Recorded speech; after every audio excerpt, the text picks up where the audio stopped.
প্রত্যেক দিন সন্ধ্যা শেষে যখন নামে রাত্রি নিশাচর, তখন প্রত্যাশার ভিড় ওঠে জমকালো হয়ে।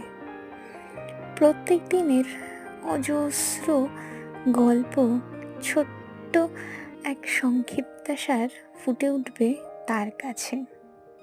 ওপারে থাকবে এক ব্যক্তি যে কখনো অধীর আগ্রহে, কখনো উপেক্ষার স্বরে, কখনো শুধুমাত্র কিছু জানিয়ে শুনবে সব গল্পটা।